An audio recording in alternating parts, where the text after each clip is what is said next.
কথাটা আমাদের প্রত্যেকের জীবনে, কে কখন কোন দিন যাব কোনো সিওরিটি নেই, নিশ্চয়তা নাই। বিশেষ করে যাদের বয়স 50-এর ঊর্ধ্বে হয়ে গেছে, ওই সমস্ত লোকগুলি এই আয়াত থেকে আমরা সবক গ্রহণ করতে হবে। আমাদের হায়াতের এখন বাকি অংশটুকু আল্লাহ পাকের তসবিহ পড়ে পড়ে কাটাইতে হবে, আল্লাহ পাকের পবিত্রতা বয়ান করতে হবে। এটা আমাদের এখন বড় কাজ।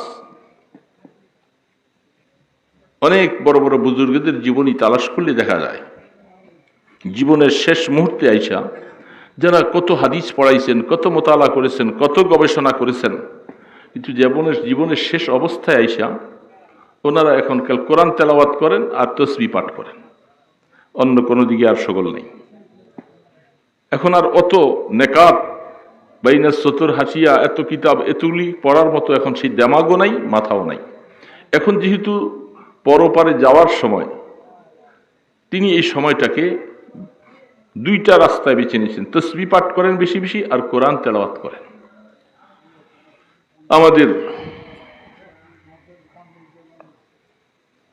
নানুপুরের হযরত রহমতুল্লাহ আলাইহ একজন পীর ভাই ছিলেন, পটিয়ার একজন বহুত বড় শাইখুল হাদিস ছিলেন, হযরত মাওলানা আলী আহমদ বোয়ালি সাহেব হুজুর রহমতুল্লাহ আলাইহ, যিনি পটিয়ার মুফতি সাহেব হুজুর রহমতুল্লাহ আলাইহির খলিফা ছিলেন। অনেক বড় আজাল্লা দরজার আলেম এবং অনেক বুজুর্গ ছিলেন। শেষ জীবন যখন বার্ধক্য হয়ে গেছে একেবারে, এখন ওনার সামনে কেউ গেলে বাড়ির পাশে দূরে মসজিদ যেতে পারে না, পাশেই একটা মসজিদ বানানো হয়েছে, ধরে ধরে মসজিদে নিয়ে পৌঁছায়। আর যতটুকু সময় আছে শুধু কোরআন শরীফ তেলাওয়াত করে। কেউ গিয়ে যদি সালাম দেয়, সালামের জবাবটা দিয়ে ওয়ালাইকুম সালাম, ভালো আছেন, ভালো থাকেন, দোয়া চাই, এইটুকু পর্যন্ত কথা, আর কোনো কথা নাই।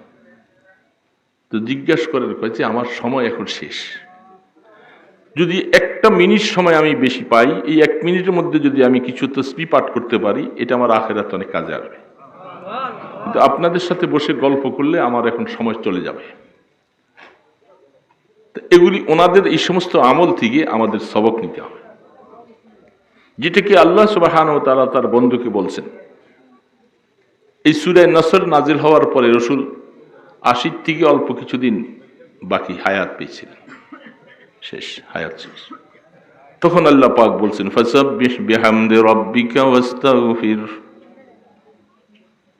এই কথাটাকে ইমাম বুখারী রাহমাতুল্লাহ আলাইহি বুখারী শরীফের শেষ হাদিস বয়ান করতে যায় যেখানে বয়ান করেছেন ওয়া নাযাউল মাওয়াজিনাল কিসতা লিয়াউমিল কিয়ামা, কিয়ামতের ময়দানে আমলের ওজন হবে ইনসাফের সাথে। কোনো সন্দেহ আছে বাবা? কোনো সন্দেহ নেই। খুব অল্প সময় কথা, মজলিস শেষ, আমাদের হায়াতেরও শেষ। এই জন্য ওই ধরনের দুইটা কথাই বলছি। কখন কার জন্য ডাক আসবে জানি না। যেখানে হাদিস বয়ান করতে যায় বুখারী আলাইহি রাহমা, তিনি অনেক কথা বলছেন। আল্লামা ইবনে হাজার আসকালানী রাহমাতুল্লাহ আলাইহি ফাতুল বারী, নাসরুল বারী, খায়রুল জারি, বিভিন্ন হাদিসের ব্যাখ্যাগুলি যা আছে সবগুলোর মধ্যে কথাটা আসছেন যে জীবনের যারা আমরা বুড়া হয়ে গেছি, আমাদের এখন ছেলে মেয়েদের দোকানদারি, ব্যবসা বাণিজ্য নিয়ে এত চিন্তা করার সময় আমাদের এখন নাই। আপনারা কি বলেন? একটা জীবন তাদের পিছনে কাটাইছেন, এখন এই শেষ সময়ের মধ্যে আমি এদের এত চিন্তা করতে পারবো না। এখন আমার নিজের চিন্তা, আমি কবরে এখন চলে যেতে হবে, আমি কি নিয়ে যাব। এই জন্য কাজ এখন ইস্তেগফার করা, যেটাকে আল্লাহ পাক বলছেন ইস্তাগফিরু রাব্বাকুম ইন্নাহু কানা গফফারা। এই আল্লাহর বান্দা, তুমি বেশি বেশি করে তোমার মাবুদের কাছে ইস্তেগফার করো, তওবা করো, নিশ্চয়ই তুমি তোমার মাওলাকে পাইবা, তিনি তোমার গুনাহ মাফ করে দিয়েছেন। আমাদের গুনাহ আছে না নাই? প্রত্যেকেই আমি মনে করব আমার গুনাহ অনেক বেশি। এইখানে যারা বসেছি সবাই আমার ডানে বামে নিজে এই কথাটা খেয়াল করব যে ওনার থেকে আমি বেশি গুনাহগার। এটা দিল বানানো দরকার। আমার পাশে যিনি বসে আছেন তিনি আমার থেকে ভালো, তার কোন কাজটা হয়তো আমার থেকে ভালো আল্লাহর কাছে বেশি পছন্দ হয়ে গেছে, আর আমি হয়তো কোনো না কোনো কারণে ধরা পড়ে যাব। এটা মনে করা, মুখে বলা না, মনে করা খুব কষ্ট। এই কথাটা মনে করতে অনেক সময় নফস দেয় না, আমি এর থেকে খারাপ হবো কেন। আর এটাই সবচেয়ে বড় ইবাদত, আমি খারাপ। अपने को मुजरिम और हकीर समझो। আমার হযরত এই কথা বলতেন আগের জমানায়, তখন চিঠিপত্রের মাধ্যমে প্রত্যেকটা চিঠির মধ্যে এই কথাটা থাকতো, अपने को हकीर और मुजरिम समझो, अपने को हकीर और मुजरिम समझो। হাকিম মোহাম্মদ থানভী রহমতুল্লাহ আলাইহির মালফুজাত গুলি দেখলে বোঝা যায় এই কথাটার উপরে জীবন উঠাইতে পারলে আল্লাহ পাকের কাছে তার মাকাম অনেক উপরে হয়ে যাবে। নিজেকে সবসময় ছোট এবং গুনাহগার মনে করো, নিজেকে সবসময় ছোট এবং গুনাহগার মনে করো। এই যে একটা সবক, এই এক সবকের উপরে যদি জীবন বানাইতে পারি ইনশাআল্লাহ আল্লাহ পাক আমাদেরকে মাফ করে দিবেন। আমাদের তো ক্ষমাটাই একমাত্র আশা। জীবনের যা কিছু করেছি, কত অন্যায় করেছি, কত গুনাহ করেছি, যা কিছু মনে নাই। কে বলেন মনে আছে? কিছু না। এখন আল্লাহ পাক তিনি দেখতে চায় যে আমার গোলাম সে গুনাহ করেছে, তার যাওয়ার সময় চলে আসছে, সে কতটুকু আমার কাছে গুনাহ মাফ চায়। এই জন্য এটা আমাদের জীবনের জন্য একটা মিশন। এই একটা সবক নিয়েই আমরা বাড়িতে যাই, বেশি বেশি করে তওবা। পারবো না? আল্লাহর পয়গম্বরের গুনাহ নাই, তিনি 70 থেকে 100 বার তওবা করতেন। আজীব কথা, তালিম আল্লিল উম্মাহ, আপনাকে আমাকে শিখাবার জন্য রাসূল এগুলি করেছেন, বেশি বেশি করে। এই আয়াতের মধ্যে আল্লাহ পাক বলছেন ইস্তাগফিরু রাব্বাকুম ইন্নাহু কানা গফফারা। একটাই আমল, এটার দ্বারা সন্তান নাই তাকে আল্লাহ সন্তান দিবে। আসমানে বৃষ্টি নেই, বলে তুমি তওবা করো বৃষ্টি আসবে। তোমার টাকা পয়সার অভাব, তুমি শিকায়ত করার দরকার নাই, তওবা করো, তোমার আল্লাহর মালের মধ্যে ওয়াসাত দিয়ে দিবেন, বরকত দিয়ে দিবেন। হযরত হাসান বসরি রহমতুল্লাহ আলাইহি তাফসীর মধ্যে লিখেছেন, তার কাছে আয়েশা একজন বলতেছে, হুজুর দেশে বৃষ্টি নাই, কষ্ট পাইতেছে, মানুষের ফসল নষ্ট হয়ে যাইতেছে। তাকে বলছে তওবা করো, তোমরা সকলে যে মিলে বেশি বেশি তওবা করো, দেখবা যে আল্লাহ বৃষ্টি দিবে।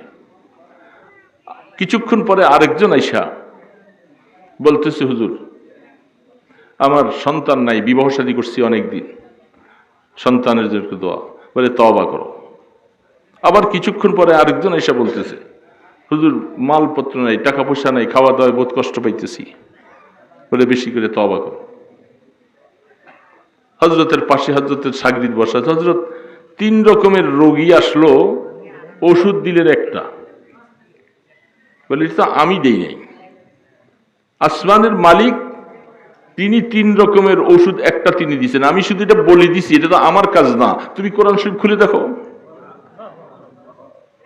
ইস্তাগফিরু রাব্বাকুম ইন্নাহু কানা গফফারা ইউরসিলিস সামাআ আলাইকুম মিদরারা ওয়া ইউমদিদকুম বিআমওয়ালিন ওয়া বানিনা ওয়া ইয়াজআল লাকুম জান্নাতিন ওয়া আনহারা।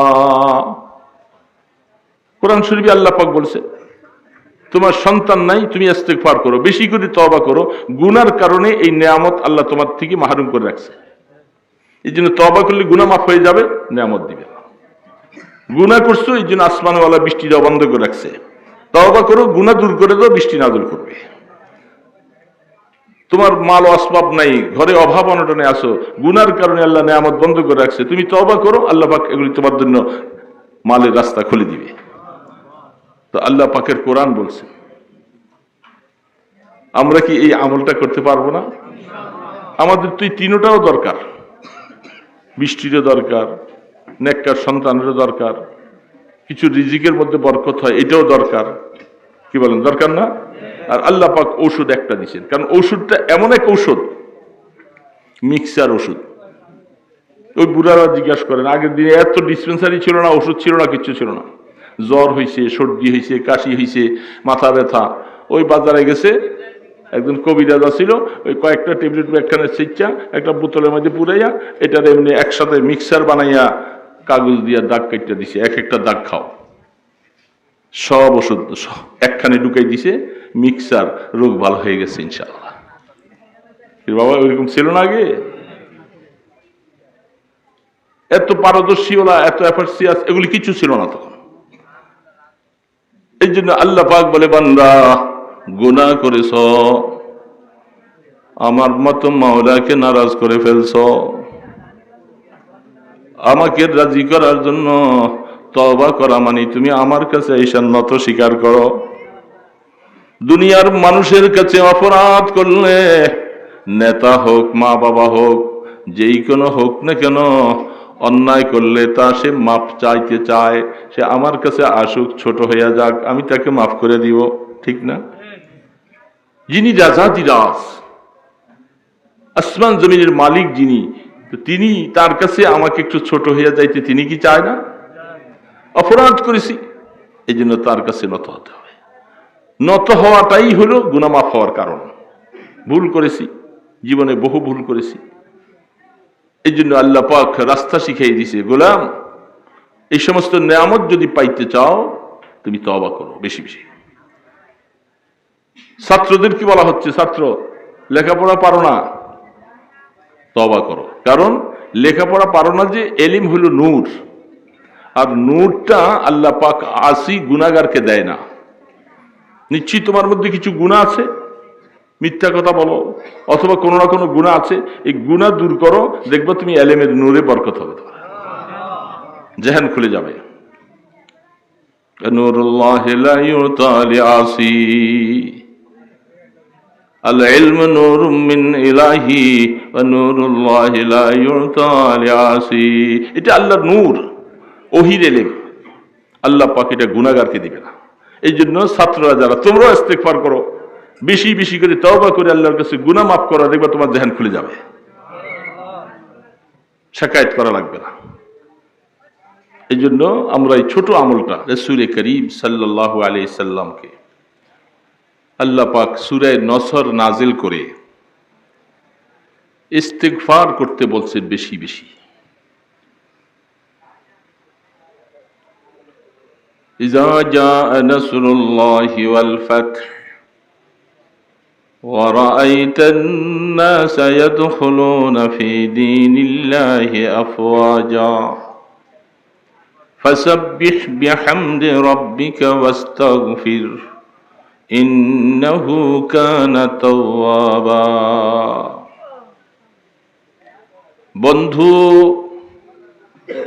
বহু কষ্ট করে জীবনে ইসলামের পতাকা উড্ডীন করেছেন, কাফির মুশরিকদের মাঝে ঈমানের দাওয়াত দিয়া তাদেরকে ইসলামের ছায়াতলে আনার জন্য জীবনটা শেষ করেছেন।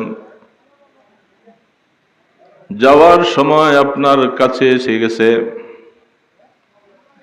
যখন দেখা যাবে মানুষ দলে দলে ইসলামের পতাকা তলে আসতেছে, মক্কা বিজয়ের সময় দলে দলে মানুষগুলি সব মুসলমান হয়ে যাচ্ছে, ওই সময় আপনি বুঝবেন আপনার আর জমিনে বেশি দিন থাকার সময় নাই, আপনাকে আমি সম্মানের সাথে উঠাই নিয়ে আসব। কি কাজ করেন? বেশি বেশি করে ফাসাব্বিহ বিহামদি রাব্বিকা ওয়াস্তাগফির, আপনার প্রভুর তাসবিহ বেশি বেশি করে পাঠ করবেন, আর আপনার নিজের জীবনের কৃতকর্মের উপরে সামান্য কিছু যদি কিছু উলট পালট হয়ে থাকে ওগুলার জন্য আল্লাহ পাকের কাছে ইস্তেগফার করবেন। নিশ্চয়ই আমি আল্লাহ আপনার সব কথাগুলি শ্রবণ করে আপনাকে অত্যন্ত সম্মানের মর্যাদায় আসীন করে দিব। ইন্নাহু কানা তাওয়াবা। এই কথাটা আল্লাহর বন্ধুর জন্য বলছেন। আসলে মাকসাদ আমাকে আপনাকে শোনানো। রাসূলের জীবনের কোনো গুনাহ নাই, কি বলেন আপনারা? ইয়াকিন বিশ্বাস আছে না? আল্লাহর পয়গম্বরের কোনো গুনাহ নাই। তারপরেও আল্লাহ সুবহানাহু ওয়া তাআলা গুফিরা লাকা মা তাকাদ্দামা মিন যামবিক বিভিন্ন শব্দ বলছেন, আপনার আগের পিছের সব গুনাহ মাফ। রাসূলের গুনাহ নাই, আবার গুনাহ মাফ কিসের? বিভিন্ন কথা হাদিসে আসছে। রাসূল পাক সাল্লাল্লাহু আলাইহি ওয়াসাল্লামের শান রিসালাতের মধ্যে অনেক সময় বাইনাহু ওয়া বাইনাল্লাহ, ওনাদের দুইজনের মাঝে, আল্লাহ এবং রাসূলের মাঝে কিছু কাজ একটু অনেক সময় নবুয়তের শানের কিছু উল্টা হয়েছে। কারোর সাথে হয়তো একটু কথা গরম বলছেন। এই ধরনের জিনিসগুলাকে সামনে রেখে আল্লাহ পাক বলছেন এগুলার কারণেও আপনার শানের কোনো কমি হয় নাই, তারপরেও আমি আল্লাহ উম্মতকে শুনাই দিছি আমার বন্ধুর কোনো গুনাহ নাই, আমি সব মাফ করে দিয়েছি। এই জন্য রাসূলকে বলছেন আপনি ইস্তেগফার করেন, ফাসাব্বিহ বিহামদি রাব্বিক, আপনার প্রভুর তসবিহ বেশি পাঠ করেন। এই কথাটা আমাদের প্রত্যেকের জীবনে, কে কখন কোন দিন যাব কোনো সিওরিটি নাই, নিশ্চয়তা নাই। বিশেষ করে যাদের বয়স 50-এর ঊর্ধ্বে হয়ে গেছে, ওই সমস্ত লোকগুলি এই আয়াত থেকে আমরা সবক গ্রহণ করতে হবে। আমাদের হায়াতের এখন বাকি অংশটুকু আল্লাহ পাকের তসবিহ পড়ে পড়ে কাটাতে হবে, আল্লাহ পাকের পবিত্রতা বয়ান করতে হবে। এটা আমাদের এখন বড় কাজ।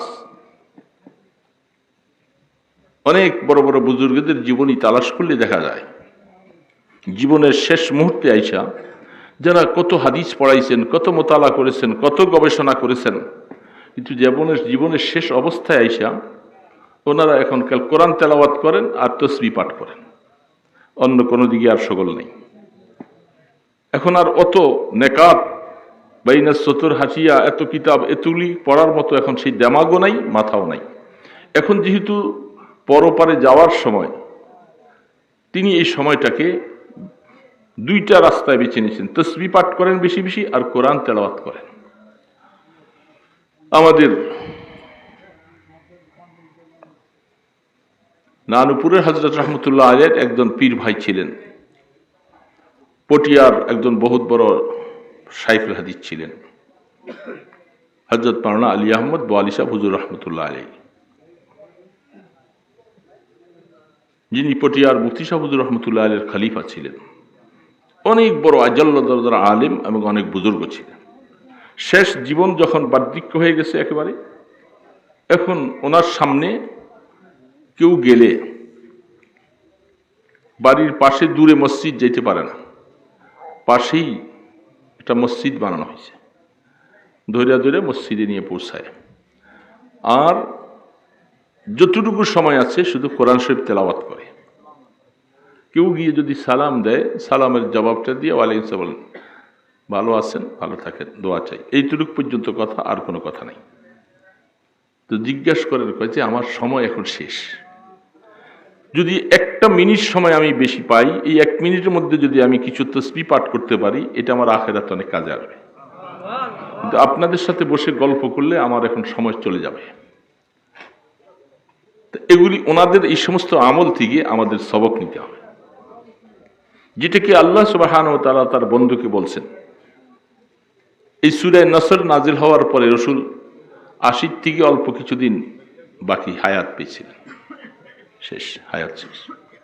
তখন আল্লাহ পাক বলছেন ফাসাব্বিহ বিহামদি রাব্বিকা ওয়াস্তাগফির।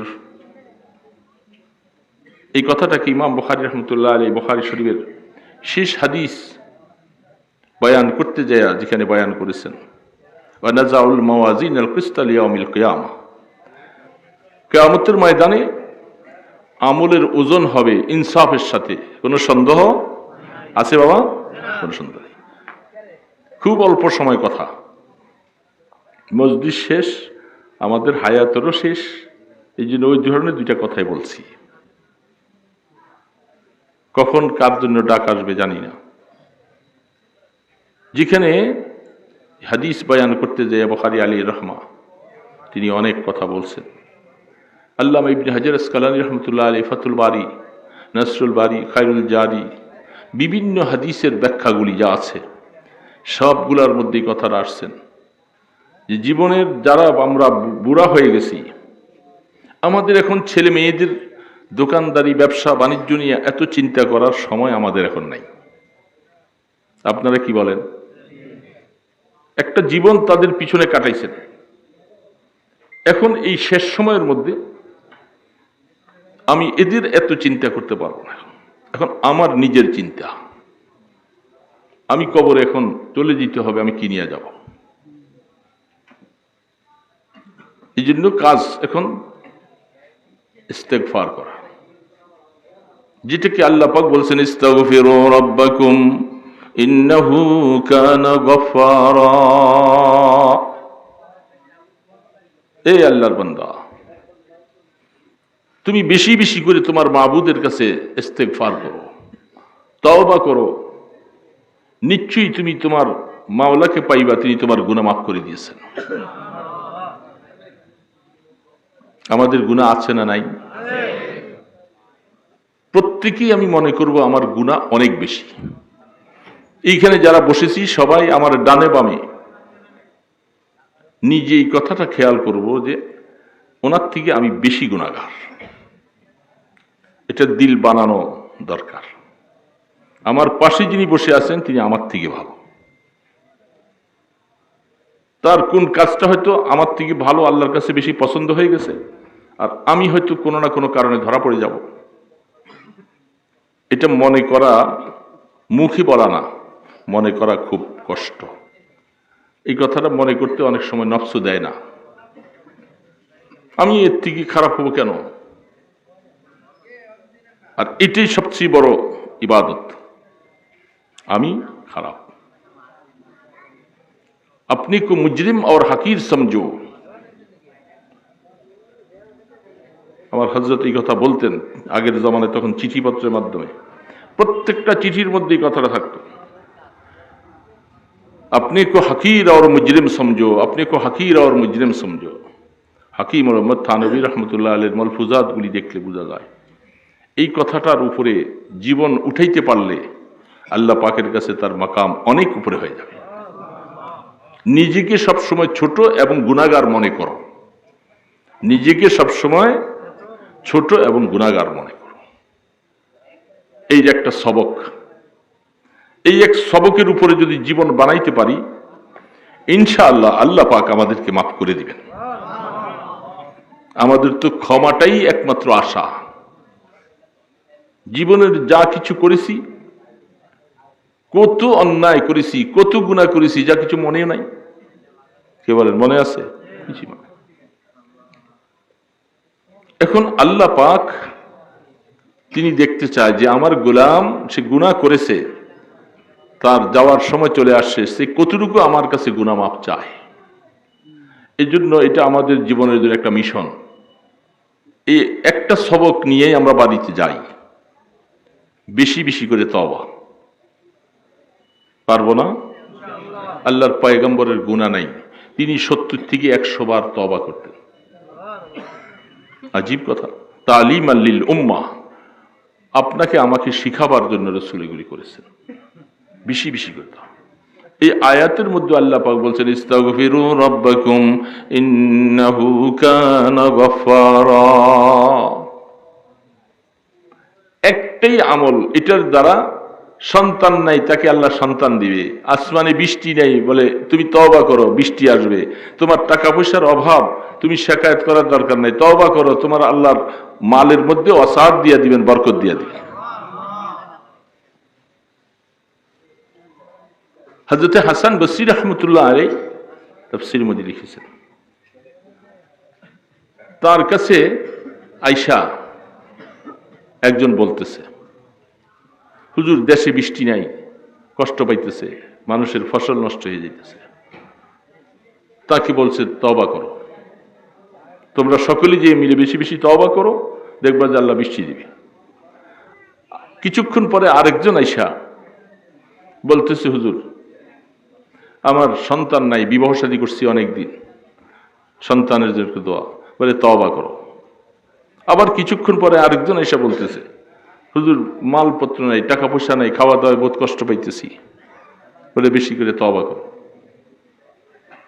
হযরতের পাশে হযরতের শাগরিদ বসা, হযরত 3 রকমের রোগী আসলো, ওষুধ দিলেন একটা, বলে এটা আমি দেই নাই, আসমানের মালিক তিনি 3 রকমের ওষুধ একটা তিনি দিয়েছেন, আমি শুধু এটা বলে দিছি, এটা তো আমার কাজ না। তুমি কোরআন শরীফ খুলে দেখো, ইস্তাগফিরু রাব্বাকুম ইন্নাহু কানা গফফারা ইউরসিলিস সামাআ আলাইকুম মিদরারা ওয়া ইউমদিদকুম বিআমওয়ালিন ওয়া বানিনা ওয়া ইয়াজআল লাকুম জান্নাতিন ওয়া আনহারা। কোরআন শরীফে আল্লাহ পাক বলছে, তোমার সন্তান নাই, তুমি ইস্তেগফার করো, বেশি করে তওবা করো, গুনার কারণে এই নেয়ামত আল্লাহ তোমার থেকে মাহরুম করে রাখছে। এই জন্য তওবা করলে গুনাহ মাফ হয়ে যাবে, নেয়ামত দিবে। গুনাহ করছো, এই জন্য আসমানওয়ালা বৃষ্টি দেওয়া বন্ধ করে রাখছে।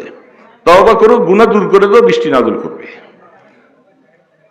তোমার মাল ও আসবাব নাই, ঘরে অভাব অনটনে আসো, গুনার কারণে আল্লাহ নেয়ামত বন্ধ করে রাখছে, তুমি তওবা করো, আল্লাহ পাক এগুলি তোমার জন্য মালের রাস্তা খুলে দিবে। তো আল্লাহ পাকের কোরআন বলছে, আমরা কি এই আমলটা করতে পারবো না?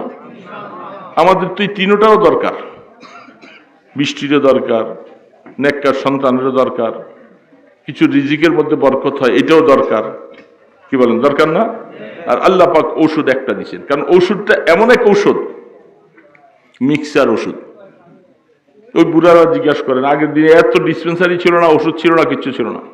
জ্বর হয়েছে, সর্দি হয়েছে, কাশি হয়েছে, মাথা ব্যথা, ওই বাজারে গেছে, একজন কবিরাজ ছিল, ওই কয়েকটা ট্যাবলেট একখানে ছিচ্চা একটা বোতলের মধ্যে পুরাইয়া এটার এমনি একসাথে মিক্সার বানাইয়া কাগজ দিয়া দাগ কেটে দিছে, এক একটা দাগ খাও, সব ওষুধ একখানে ঢুকাই দিছে, মিক্সার, রোগ ভালো হয়ে গেছে ইনশাআল্লাহ।